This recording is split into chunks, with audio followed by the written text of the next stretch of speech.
Taz, I want to personally welcome you to this series without end.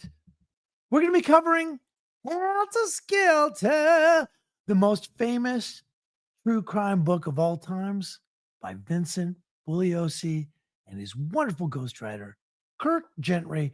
There's so much to cover here. We're just going to keep it rocking. My great co-host, Casey Fields, and I, thank you so much for spending your time with us.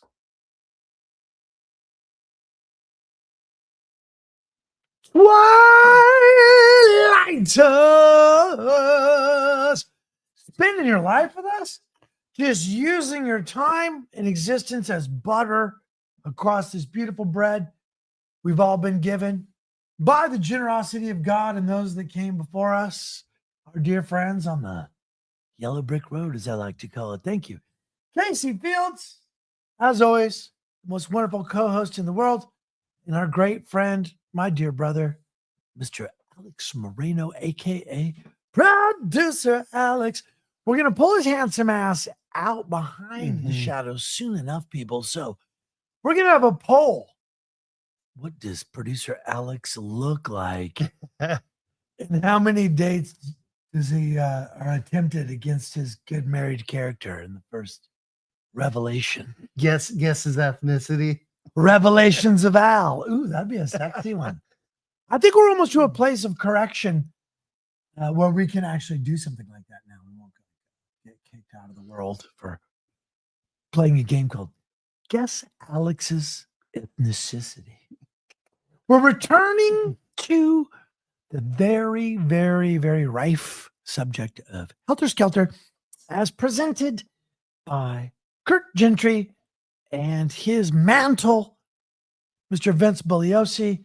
An incredible document, a wild ride.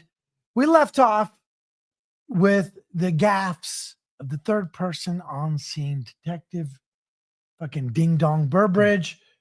We both can't stand the guy. Say we're not going to talk about him, but yeah, we talk about him. And then the gnarly part for me, I had a little digression last episode before I wanted to circle back around to Paul Tate. Mm-hmm. A lot has been said about Paul Tate, very, very much shrouded in mystery. Like I say, these obfuscations, these won't be sending any more boys off to Vietnam statements, stuff like that. Very interesting. His level of security clearances were fairly unprecedented for someone of his age. He had a lot of agility and mobility still within his rank. Yeah. Within the government. Now, he walked up, as we said, it was a terrible thing. Yeah, so Paul, going back, he's up in Sausalito in the Bay Area. He gets the phone call that morning that his daughter's dead.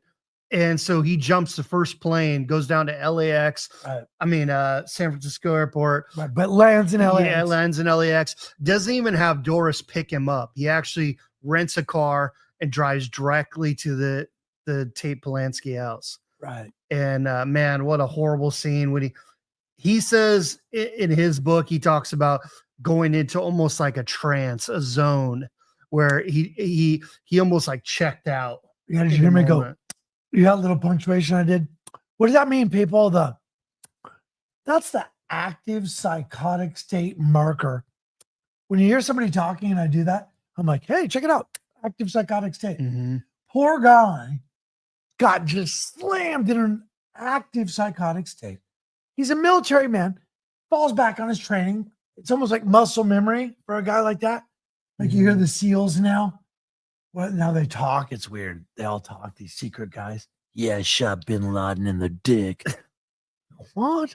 But they're doing all these things now where that guy had to be alone with it. He carried all these things as the two detectives did.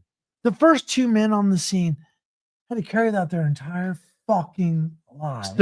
So Paul says that as he's walking down the driveway towards the house, thankfully the bodies were already removed by this point, because I would have hated for him to see his daughter. But there was still there, massive evidence. Yeah, exactly. Now, at this point, this is where I want to ask you, fellow Manson expert. A few people are out there trolling, trying to figure out who knows what the fuck is going on.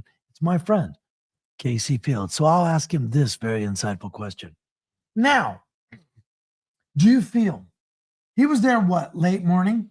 Yeah, probably early afternoon. Yeah. So probably 1 o'clock is what I was guessing. Yeah, something like that. It's hot. They just got the bodies off the ground between 11 and 1, I believe. Because the remains of Abigail, oh man.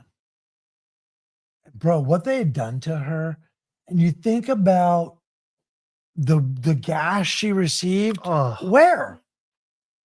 Right? Yeah, down the face. That wasn't post-mortem.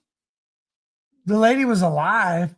Somebody, probably Tex, right? Or I was actually Patricia, probably. Dude, a woman just lays up on another broad. We were soldiers. This was done with love in wartime. As Blue, again, we separate between rhetoric and action, right? That's the rhetoric of Blue again, as I refer to it. And then we have the actions of Patty, who you call the D team. Yeah, so Abigail makes a run for it, goes down the hallway, running towards Sharon's room. Right. She's being chased by Krenwinkel, who's stabbing her in the back. They reach the French doors.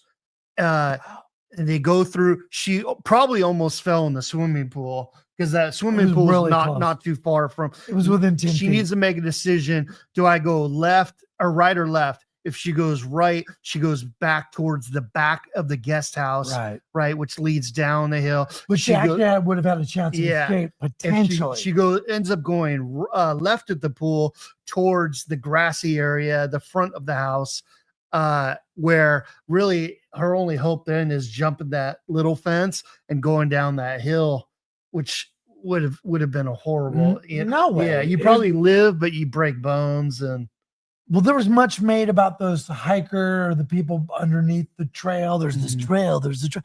Motherfucker, if you've ever been to that property, that trail ain't worth a fucking broken dog's dick. But the whole thing was, she sealed her fate in that one singular mistake. Had she broken to the right and ran down the paved driveway, screaming her life's last notes, perhaps they would have survived.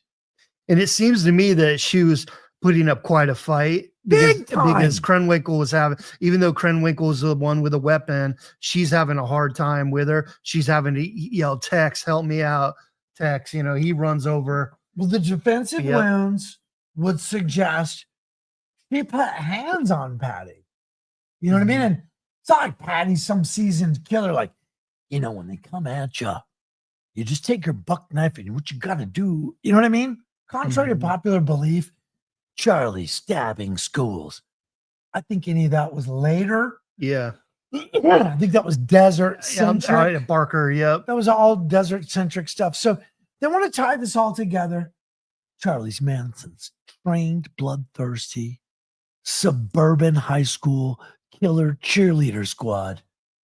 Everything's a squad, right? The Dune Buggy Squadron. Battalion. Right?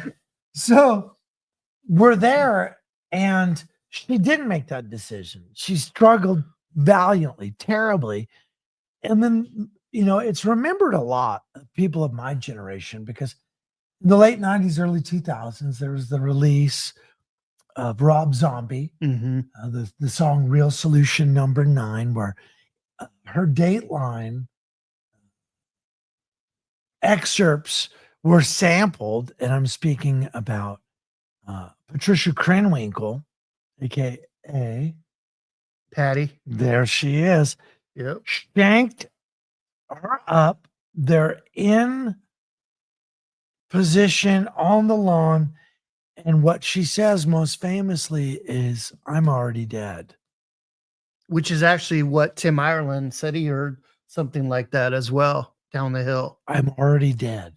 So that is a horrific thought. And especially for someone who had as much living ahead of her, as much ideology ahead of her. And as I say, she was not some sap. Her relationship with Frykowski had deteriorated, clearly. Yeah. But she was not a fool. Getting in on the ground floor, helping Sebring start his business. Yeah.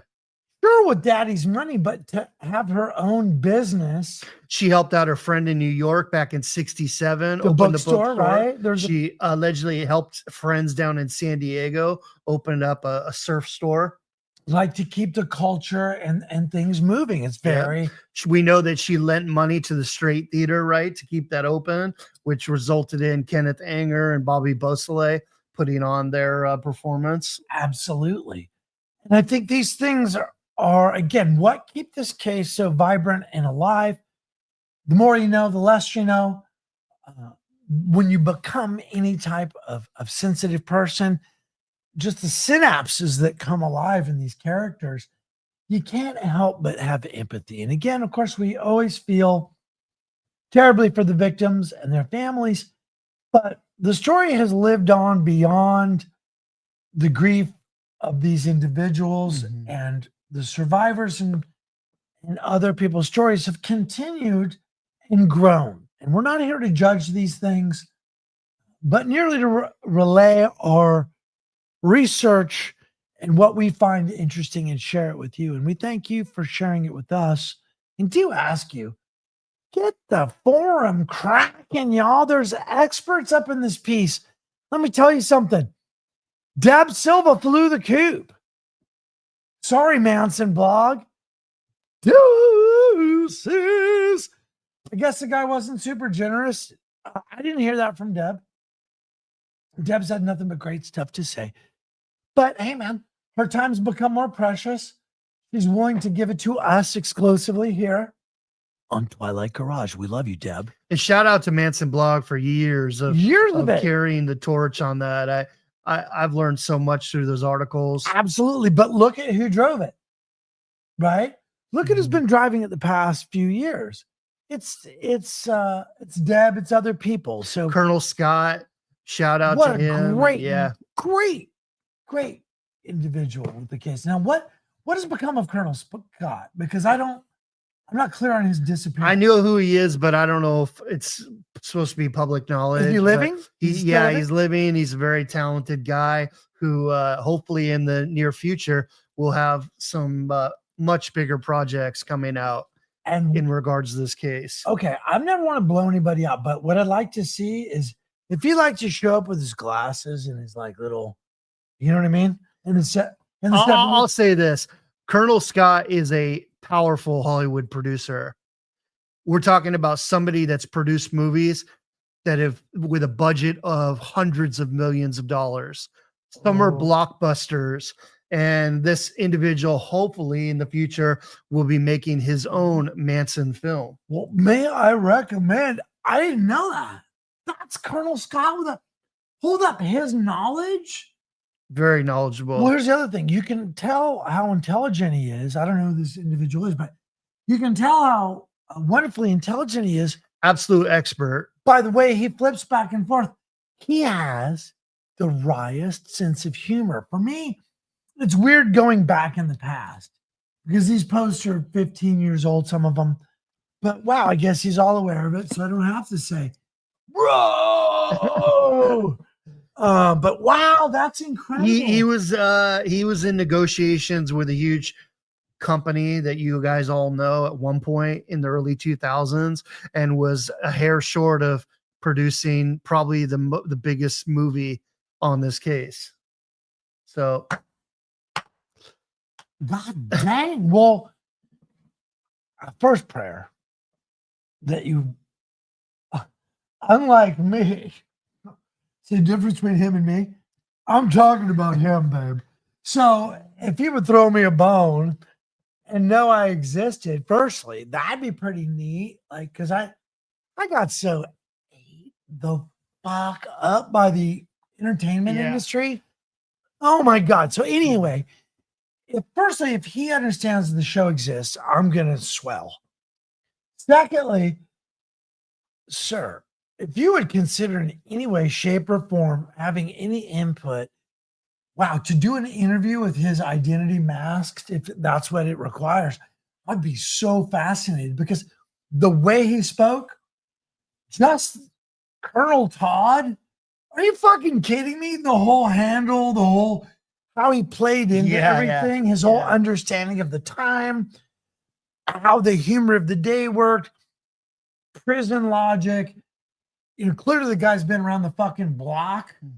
You know, blockbuster. You said hundreds of millions of dude in Hollywood. Oh, hold up. Do you know how fucking dead those people will make you if you shit the bed on some stuff like that? Well, Bob Iger's dealing with it right now on Snow White. Bro, like the pressure. Dude, he sounds so fucking cool. Wow, so he just like pulled out. You know what? Yeah, I'm great. You know what I want is life. From what I know, this is a love interest of this talented individual. Well, motherfucking so like life, this is his story, right? And yet his day job is producing blockbuster movies. Industry? Yeah, absolutely. He put out a giant movie last year. Okay, sorry. I'm so excited about our 150 subscribers right now. Brother, it's so crazy being a fucking rookie. YouTube, again. show us some love, man. Please. Hey, in the meantime, motherfuckers, Rumble. We might be the fuck up out this bitch if YouTube can't figure out how to figure us out. Like, what the HE doubles, man? Give us some fucking bones. But anyhow, we get back to Paul. Paul Tate has unfortunately showed up on the scene. You believe he saw the blood clots on the lawn. It was a horrific death for... Oh, it's going to get even worse. In the next couple of days, Paul was one of the people that cleaned up the scene. Imagine how horrible that was. He went to the house. He collected some of Sharon's belongings that he thought that her sisters and her mom would like. So he took stuff out of the house, but then he's scrubbing walls. He's trying to clean up blood off the ground. So that's who cleaned that shit up before Polanski did the creepy photo shoot? Yep. Another person that, no, I won't bring this up. I'm going to edit myself. You don't have to here on Twilight Garage because you can look. These edits are fucking not happening. Yeah. So Paul was in and out of that Cielo house quite a bit that weekend. You stick with the edit? Bro. That was, you just cratered this shit. I'll just say some of Polanski's friends, which are huge A-list actors. Oh, yeah, absolutely. Like, for example, Jack Nicholson right. was one of the people that helped clean up the Cielo scene. Yeah. Jack Nicholson scrub. Oh, man. Now, I've been trying to get this confirmed by a friend who's friends with his daughter. I don't know if I'll be able to get that confirmed, but if you think about, we talk about the terror that swept the Los Angeles basin.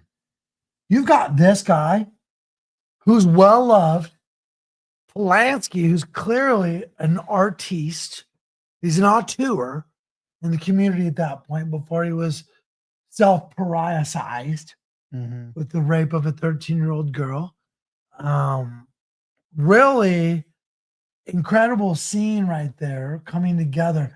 But the news, the horror that got absolutely the initial story that went out, right, is this was either a drug-fueled orgy, right? Gone wrong. Yeah, exactly. Gone bad. Or this was some kind of occultist, witchy type event that happened up there that got out of hand, like human sacrifice or something like that. Ritual slaying. Is what it said on the front page of the so that's the story that the press was running with.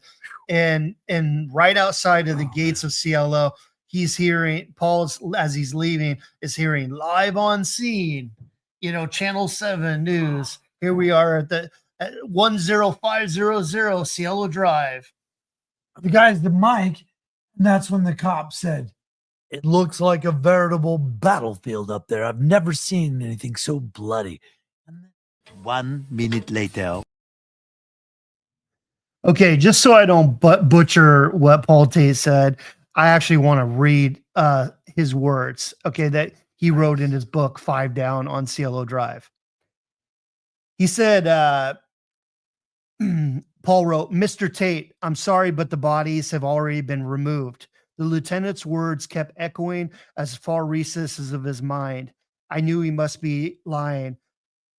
I had been finishing my tour of duty and heard the news. Within minutes, I was on a plane and in a daze. I rented a car at the airport and drove directly to my daughter and son-in-law's house. I kept saying to myself, this is just a movie. They're doing a film. It's just a movie. Throngs of reporters clogged the area. Police lights flashed. I was numb. Somehow I pushed my way through the mass of humanity to the front gates. I walked towards the house. Suddenly my reverie was broken by a man's voice who said, Mr. Tate, I'm Lieutenant Robert Helder. Mr. Tate. I had this sinking feeling in my stomach the moment I heard Mr. Tate. How long it had been since anyone called me Mr. and not Colonel or Sir. I couldn't remember. He kept talking. We have everything in hand now, Mr. Tate. There's no need for you to wait around. The voice tailed off. I could see his lips move, but the sound was no longer carried to my ears. I stared at the house as we spoke. Some of the police officers moved away from their positions at the front door. That's when I saw it said pig scrawled in blood. All I could think was, not my baby's blood. I tried to calm myself. I knew that this would be the most difficult assignment I had ever undertaken. I could imagine the briefing officer apprising me of my mission. Colonel, your role in this operation is to be that of the father. Man. Bro, hold up. That's the thing with... There is so much to take in. That's why we have to keep coming back to this story. We're going to be on this thing for a minute. We might even do other things and come back to it because you have to slow. You read that so fast. I would have stopped, honestly, about 3 times and really gone over that. Like, that would have taken me about 15 minutes, 20 minutes to fuck with, to take that in, right? Because I don't like the people who speak on this case because they don't do that. They go ripping through some fucking details, put some stripes on their uniform by saying they read these books, but they don't take them in. They don't fucking take it to heart, right? So when I hear somebody say, well, they won't be sending anybody else's boys off to Vietnam. Like, well, wait, what? Like, there's a lot of nuance to all this. And you think about that. Mm-hmm. I don't know if I'd cut you off and you stopped reading because I said, let's stop here. But the thing I wanted to talk about, he saw the word pig. And when you see it in the initial photographs, the color photographs, mm-hmm, the level of contrast and saturation of blood that must have been on that towel. Mm-hmm. And for him to have the feeling to say, not my baby's blood. I don't know if that was poetic license later or if that's truly what he felt. But heartbreaking. Go! Just mercy. And that's why this case, it won't go away. And then for me, we work really hard to get away from focusing on Sharon Tate because that seems to be all anyone wants to do. And when you speak about it, there's plenty to be horrified about. There's plenty to be inspired by, a lot of different things to talk about. But the savagery, her father seeing that. Her dad, I won't go on to read it, but basically her dad, as he was leaving there that afternoon, he tried to gather as much information as possible because he knew he was going home to his wife and his daughters, right? And he wanted to have something to be able to tell them that was better than what they heard already on the news. So in the drive from Beverly Hills down to Palos Verdes, right, he's thinking about how is he going to present this to them? He's going to try to figure out what details does he need to omit, right? just to protect their feelings. And he's probably also listening to the radio and getting reports on his way home as well. Right. So it's a complete overload. Mm-hmm.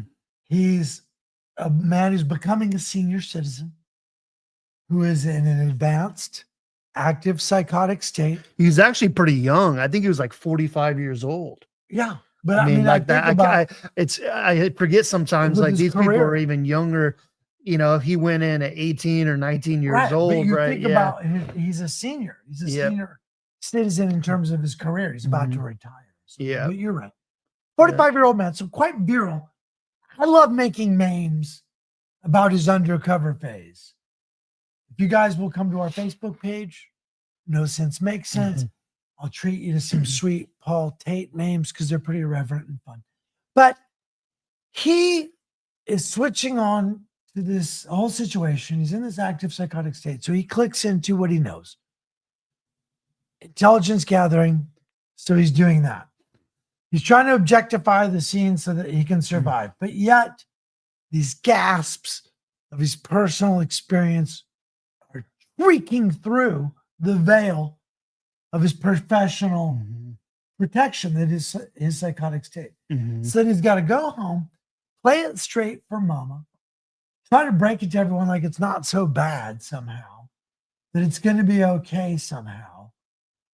And then you think about, we see Doris Tate in a different light. I was thinking of her in that weird pantsuit with the tie, the belt. Whoa! With the glasses that fade down to. Whoa! Let me tell you, the old Texas grandma that was so prevalent right then, the early 80s version of. Yeah, I love those oversized glasses. And yeah, very, very, very much our girl, Miss Peggy Hill. So very, very Peggy Hill in her countenance. But you think about Paul Tate was no sucker. No. So Doris must have been pretty cool. And then you think about he had these interesting kids. He did all this stuff. He was all around the world. Depending on if you read some of these crazy books, like we go way, it's on the bad side of the books. I don't even really. It's not even really a Manson book, but I didn't even see what book it was. Weird scenes inside the canyon. Again, I'm going to mention my buddy Pascal. He Davailly. He was the guy who turned me on to that one. But it basically supposes that almost everybody involved in the folk rock scene or the Laurel Canyon scene in any type of way was part of the industrial military complex via their parents. And like David Crosby and these people. Oh, yeah. We're going to numb everyone's brains with this fucking stupid music. And as a punk rocker, we fucking thought that was, fuck yeah, you're right, dude. Yeah, man.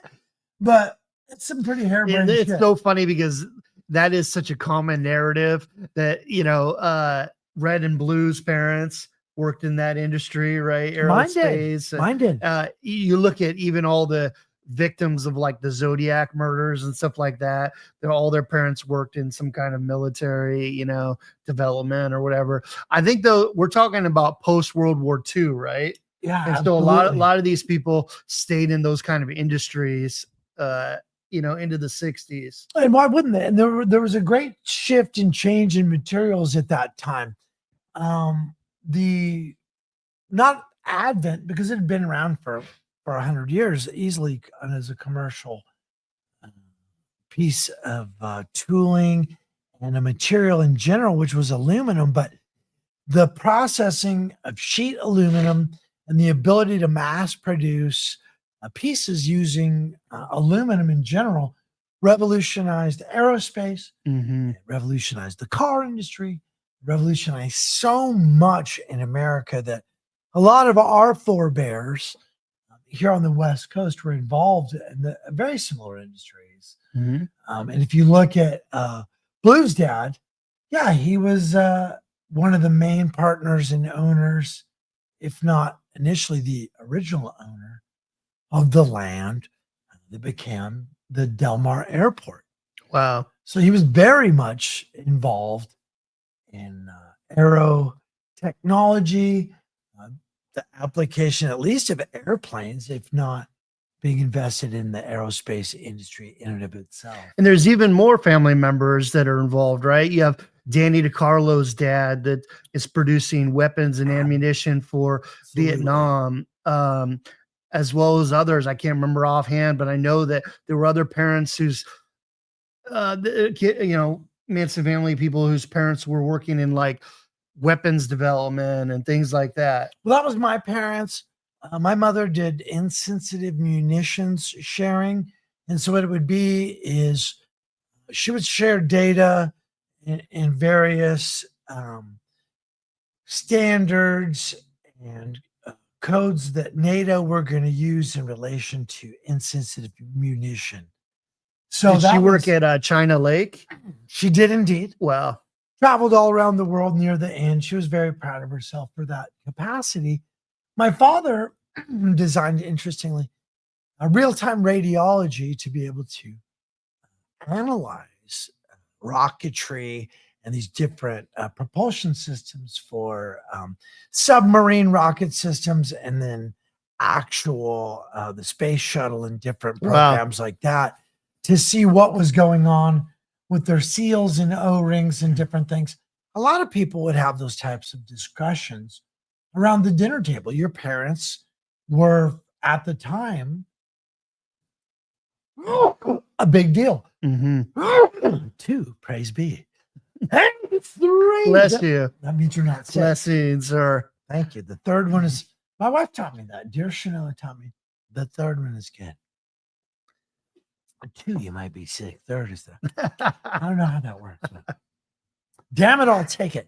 But I think there was a lot of that. And so some people who may have been raised elsewhere, whose backgrounds are different, might not understand the level of connectivity, the fact that other aerospace people would have been around the table. There was a whole culture. Even Arlene Barker, right? Owner of Barker Ranch.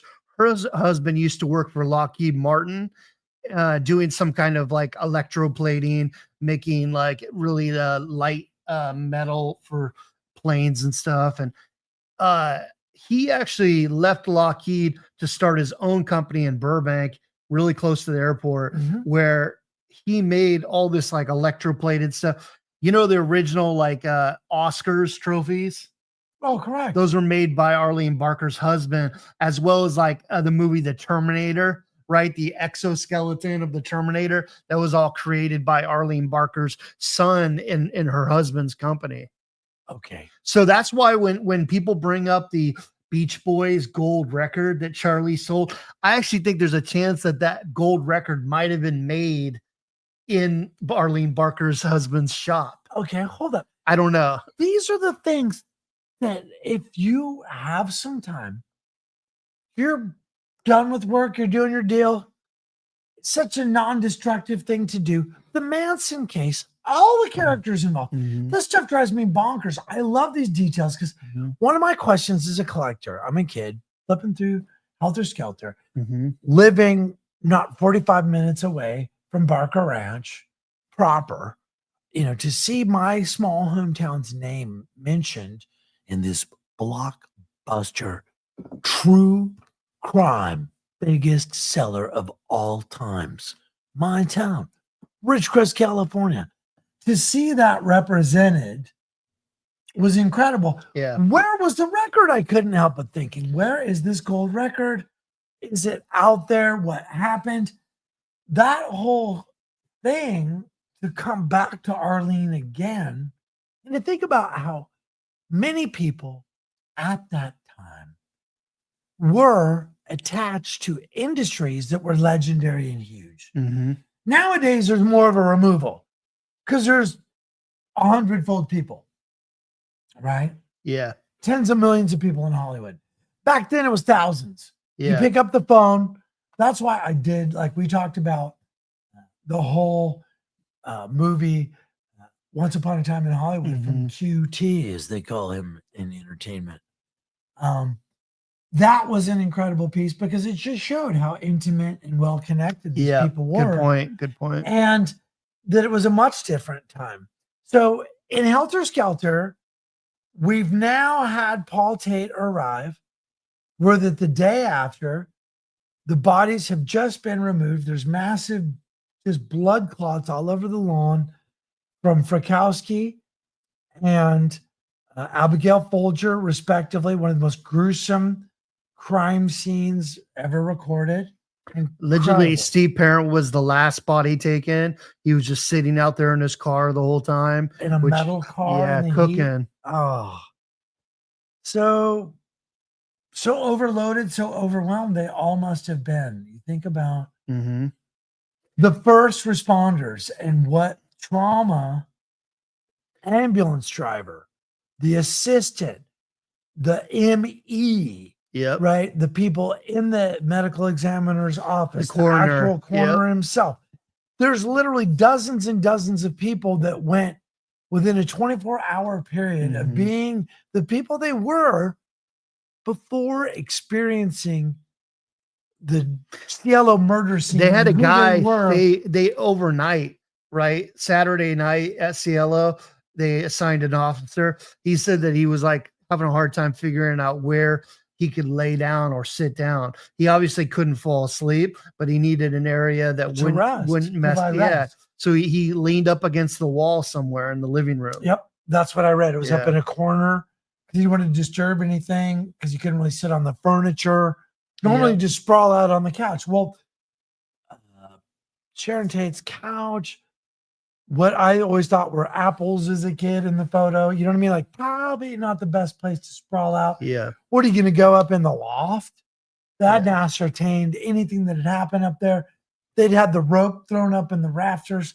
God knows what had happened. And then again, what of the upstairs loft above the garage? Great question.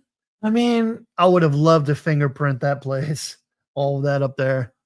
And what was getting omitted? Because I do believe some of the practical conspiracy theories, like, hey, we found evidence up here that would say that Steve McQueen had sex with this other person, but he's married to this broad, and there's this and there's that. And we owe these people favors, and these things have been done for us.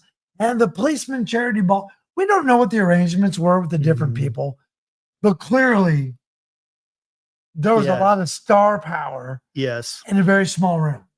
I would say an abundant amount of MDMA and cocaine. And when you do those drugs, generally beer, you want some clear alcohol, you want an uplifting drink, a mule, a margarita, you know, something. You got clear alcohol, maybe a Cape Cod, something lively, right? Yeah. So they're up there having some drinks, good times, maybe having a little orgy or something, having some fun. Frykowski was supposed to be on like day 4 of a 10-day mescaline bender, just trying to keep that flow state going. And here's my thought, okay? Who are you fucking? Well, is Abby's puss all tired now? And then maybe he's all fucked up and thinks that there's weird sex happening for him because he's been out of his mind. So how close I believe they had an acquaintanceship, Mr. Tex Watson and Wojtek Frykowski. So I believe he walked in the front door. I believe he saw Wojtek. Yeah. I don't think he asked shit beyond,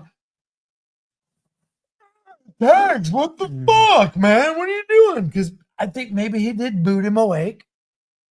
My best friend, who's represented well on this wall over here in a good painting, Mr. Edward Raincourt. He got mad about his bio today. I thought it was a piece of poetry. I would read it directly, but I can actually remember it. It said in his bio, I think it's from his hometown, all these people's accolades from these different years of the high school. 1983, dropped out. Austin, Texas Music Hall of Fame. Those were the two things. Wow.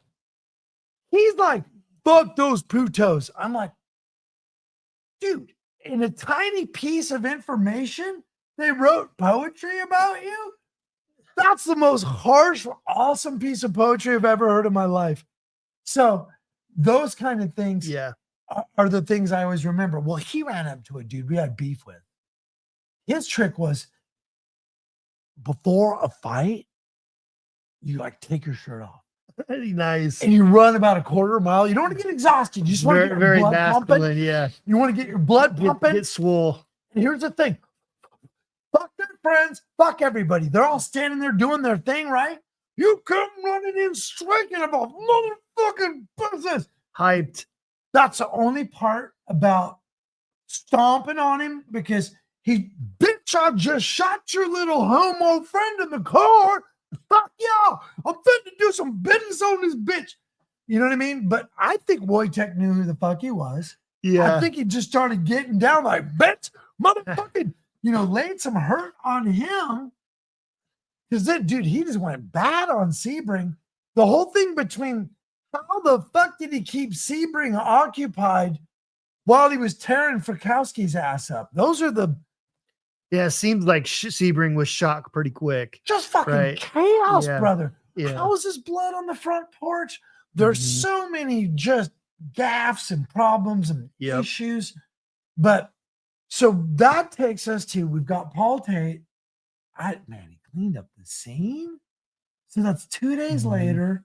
And I allegedly the reason that Deborah Tate hasn't published her dad's book, it actually was finished, is because he goes into detail about some other things related to that crime scene that she is either embarrassed about coming out with or is trying to protect Sharon or something. I don't know. So maybe he really was in that military mindset of like, here's the information. Yeah. Here's my document will be this dossier called 5 Down on Cielo Drive. Yeah. Motherfucker. So he wrote basically a crime report type situation. Wow. And he had a fantastic Stanley Ralph Ross was a really well-known writer and screenplay. He wrote some of those original Batman episodes, right? Holy back in the day. Batman. Yeah, Stanley Ralph Ross was a legit writer. Dude, I love Robin was so gangster. You know what they would do to that poor motherfucker? Because fucking homeboy could ride pretty good. Yeah. Because he was dude, he laid pipe all over Hollywood. He was in love with the Batgirl. Bruce Wayne was not fucking around, dude. The real Bruce Wayne. Yeah. He was sexy in Hollywood. He was hung like a horse. Adam West. Man, he was literally the man. So he would jettison fucking poor Robin on occasion. Doink! On the Batmobile, the Bat cycle. It was supposed to go certain ways and it absolutely wouldn't. It was so fucked for that guy. How much of Paul Tate's book is in this PDF that you have? Oh, I mean, probably all of it? 8 pages. Oh, only 8 pages. Yeah. So, I mean, I'm little by little trying to collect as much of it I can. And I try to quote it as much as I can in my book. Okay. So it's not out there as a full document yet? No. So do you believe that Paul then wrote it in this, what I'm saying is an active psychotic state, but it came out almost like a military document? I mean, they wrote it over the course of like 4 or 5 years. Right. But what I'm saying is he took that information and wrote unflattering things potentially because he was that. They had a guy, FBI guy named Frankie Lajeunesse that helped with it. Paul Tate was close with Detective Robert Elder, which was also a big part of writing it. So this was a collection of about 5 guys that put this book together. So it had to be, there's no pulling back because, it's my daughter. No, they refer to it as a manuscript only because it was never published, but it was a complete work. He finished it. Can you imagine? Whereas Doris Tate was writing a book as well, but she didn't actually finish her book, and her book has not been published either. So you have the parents of this victim, this woman Sharon Tate, and they didn't always agree on what happened either. Paul and Doris had their own issues. They each had their own investigations. Once Paul basically finished his investigation, he had to check out of all of it. He just, Well, he went deep. The beard. yeah. Whereas whole thing. Doris continued on, it became her life. The rest of her life, she was dedicated to her daughter and getting victim advocacy and all dude, that. what a terrible thing, because when you see her, it's so easy to dismiss her. Like you were saying that she didn't finish her manuscript, and I'm an asshole. I'm sorry. I had this thought in my head. I just said to myself, would she stop mid-bagog? Right? Because she comes off kind of Colonel Sanders, like, bark, bark, bark, bark, bark, bark, bark. She's at everybody's hearings. Some of what she said was incorrect. But then you see the righteous dressing down that she gave Tex motherfucking Watson, who killed her daughter. The righteous. Good for her. It went that 1 year. What was it, like 82 or whatever it was? Because it was in color. Like she got down on Tex. And I couldn't imagine how Paul felt. I respect them both so much for what they put in, both in very different ways. I know that it was hard on the relationship. Because they separated and then eventually divorced. Their last 5 years, they were separated. So they separated in 74 and eventually divorced in 79, I believe. I don't know. No, they never divorced. I thought they did. I think that they separated. They were living in different houses, but I don't think that they ever got divorced. Oh, he died. Something. Okay. She died, and then about 10 years later, he passed away. So, but largely it was kind of dropped into the daughters, both Patty and Deborah's laps, and they tried to keep it going. But hey, we'll get more into that the next episode. Absolutely. But before we get out on this episode, Twilighters, first I want to say shout out to my good friend Chrissy Quintana. Much love. Q. Yep. Chris, she is the queen of our comments. If it wasn't for her, Twilighters, y'all wouldn't know how to goddamn act. Be more like Chrissy. Very popular amongst this community, very well loved. She's, kind of the cheerleader for a lot of people, and a lot of people. Does fuck those people. Come on with it, Chrissy. So thank you. Love you, Chrissy. Shout out to you. Also, we only have 1 week to go, folks. So get your friends, get them commenting with your name, and get this sweet t-shirt. Would you please? And much like anything with a great cause, it's not about the t-shirt or the reward. It's about the love of what we're doing.